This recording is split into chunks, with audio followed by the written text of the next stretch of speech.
السلام عليكم البنات، لاباس عليكم؟ كي دايرين؟ بخير؟ نتوما مزيان؟ اموركم على خير؟ تقولوا لي البنات مالكي مريانه كاسرونات، جوج كاسرونات والزيت والحامض.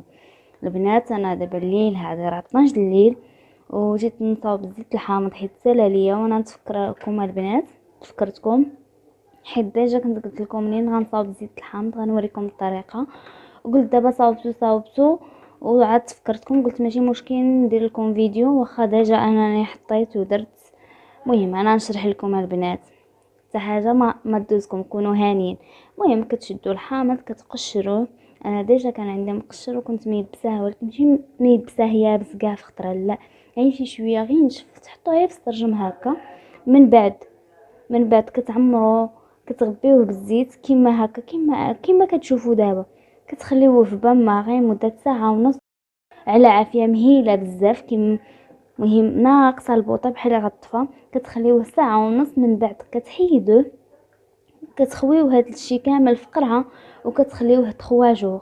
ملي كتخليوه تخواجوغ من بعد عاد كتصفيوه وكديروه في قرعه وصافي كتبقاو تستعملوه. كما قلت لكم البنات في الفيديو اللي قبل من هذا، قلت لكم راه غزال بزاف للبشره، الذات كامله والمناطق الحساسه بزاف بزاف البنات.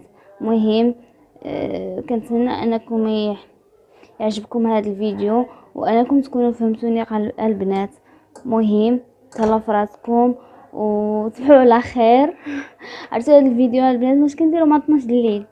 ديروا لي جيم وبارطاجيو هذا الفيديو مع البنات اللي كتعرفوا، مع العائله ديالكم، وفيدوهم وديروا لي جيم وديروا لي شي كومونتير زوين وقولوا لي شي حاجه باغيينها نديرها معاكم.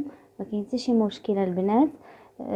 باش تعمل فائده، الا كتعرفوا شي حاجه قولوها لي، ما كاين حتى شي مشكل. وتهلاو فراسكم، ديروا لي ابوني و وفعلوا الجرس باش يطلع لكم اي جديد حطيته ان شاء الله.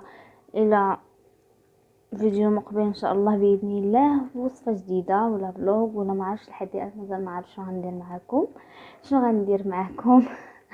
تهلاو فراسكم البنات والسلام عليكم، باي باي.